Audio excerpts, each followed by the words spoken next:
Welcome to Seeing Dead People, the mystery storytelling podcast with a clairvoyant twist. We end every episode with Darcy answering a question from a listener about her psychic process.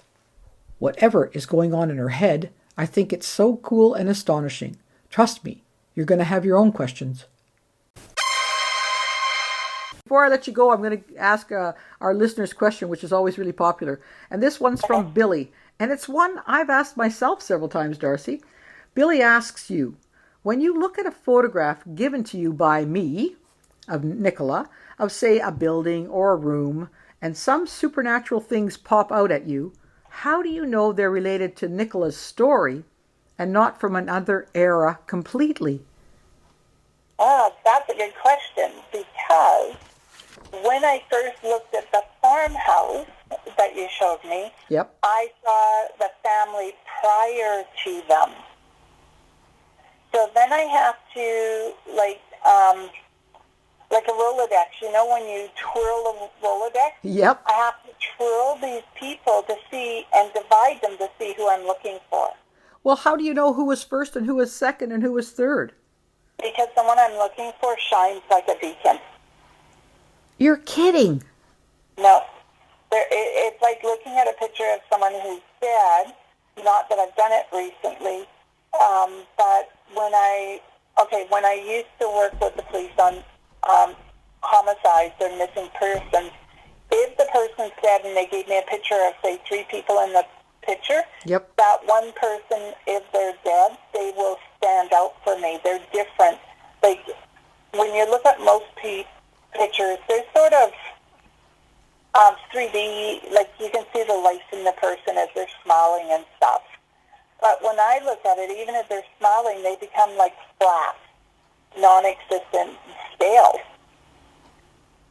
And so that's what happens when I look at a house. I'm looking at it, and the important parts, the parts that maybe have violence or love or whatever attached to them, they're the ones that stand out. Then I start shifting through it to say, okay, who am I looking for here? And then people start stepping forward and they shine.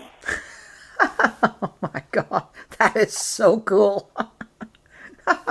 I can't believe that, but it's so cool.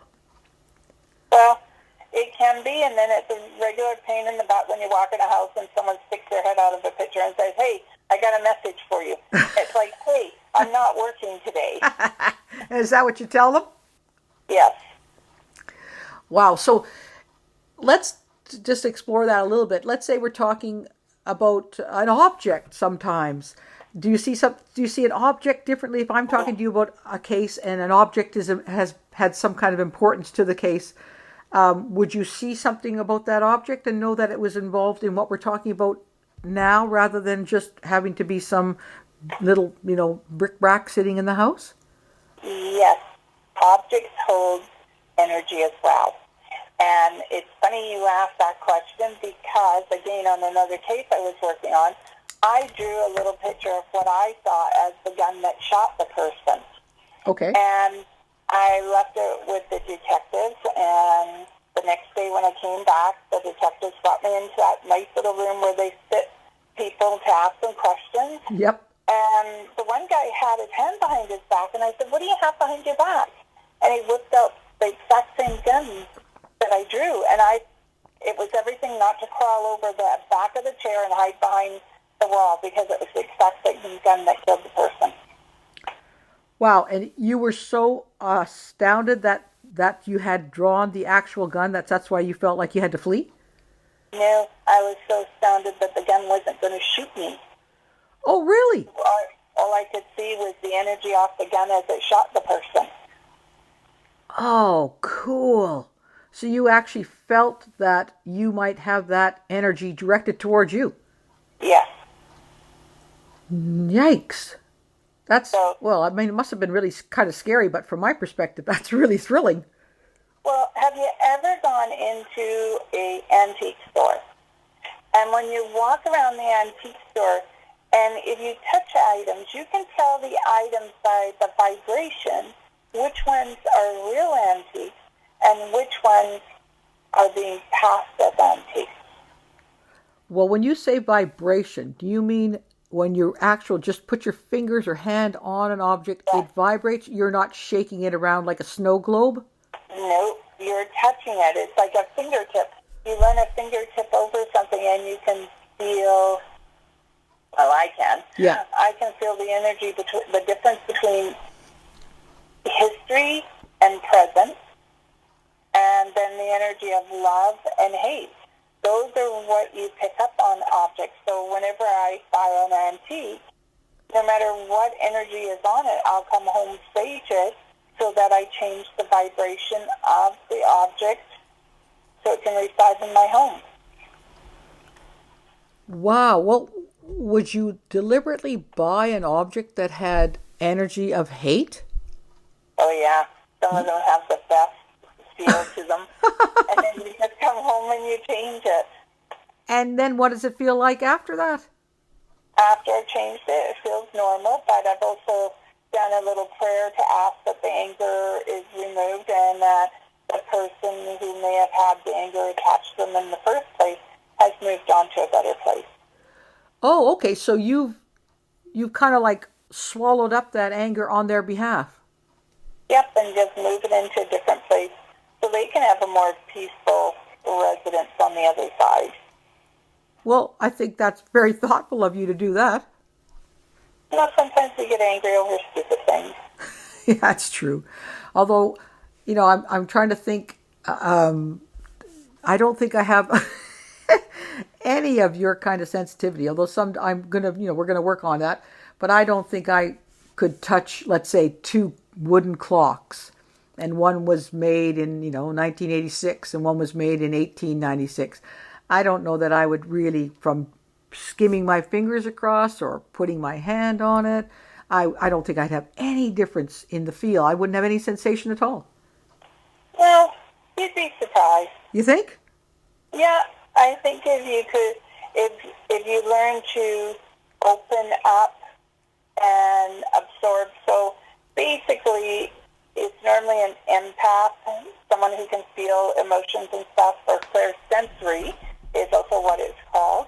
Say that again. What sensory? Clairsensory. So basically, you hear people who can hold watches and rings and stuff and tell you about the person. And that's basically what the kind of energy we're talking about right now. Okay. I still don't get the word. Is it clairsensory? Sensory. As in, how do you spell that? Well, the clair part, F-E-N-S-O-R-Y, sensory. Yeah. Not a great speller. But what's the clair part? Like clairvoyant, clairaudio. Oh, clairsensory. That's somebody who can determine energy from objects, and from that energy give a sense of the person who owned the object. Yes. Okay, well then let's if we could just for another minute, just follow that little route downward. Is it like your Rolodex then? You're going to hold an old antique watch, probably owned by several generations of men, likely. Would your little Rolodex be spinning along as to which one is that you're feeling at the time? I mean, you're going to have energy from, let's say, 5, 6, 10 guys. Then I'm going to pick it all up. And is it all a jumble? It can be, yes. And each person may have left their own touch on it. And that's why a lot of people say if you came to me and I said, okay, I'll hold your watch, I'll ask you, and you better be honest, has this watch been worn by anyone else? Okay. Because if it has, then I'm going to pick up everyone else on it. So how are you going to separate me from everybody else? Well, the only way to do it is start talking. I start talking? And give out the information that you're feeling to see whether or not the person can connect to it. Oh, okay. And then by then I go to them, so you're not the only person who wore this watch. Well, no, I bought it in a secondhand store. So that would make your job as a psychic difficult, because you're trying to zero in on them, and that you've got something that has a bunch of energy on it. Yes. So would you then say to them, I need something that only you've handled? That's right. Oh, okay. But I don't do that because I can't conduct metal. Are you not clairsensory then? Oh, yeah, I am. I just can't conduct metal. I'm allergic to metal, so I can't conduct it. So when you use the term conduct, you mean you can't generate... Connect to it? Yep. Oh, okay. Is that unusual? I don't know. I just know I can't because I'm allergic to metal. Oh, all metals.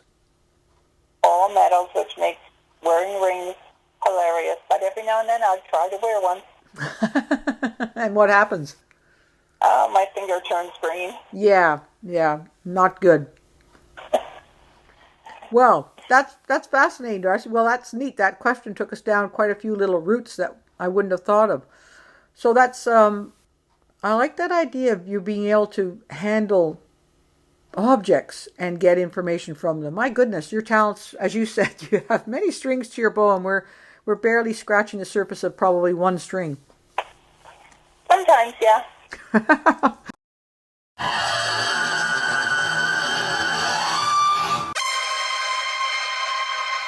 We hope you've enjoyed listening to Seeing Dead People. Whatever's going on in Darcy's head, I think is so cool and astonishing.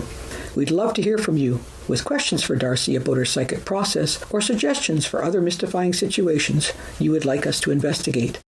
So please, shoot us an email to info@radiosidney.ca with Seeing Dead People in the subject line. New episodes of Seeing Dead People will emerge on the first Saturday of every month, and will also be available every Saturday night at 8 p.m. and Sunday morning at 10 a.m., both Pacific Standard Time.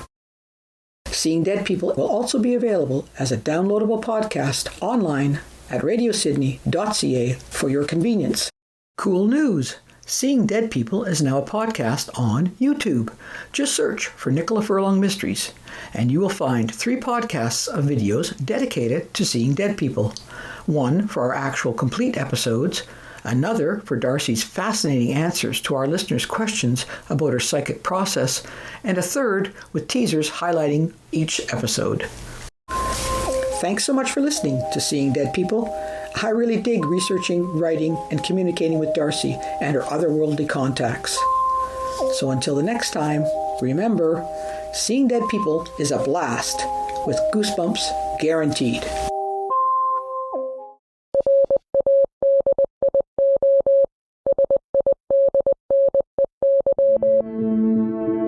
This has been a program of Radio Sydney.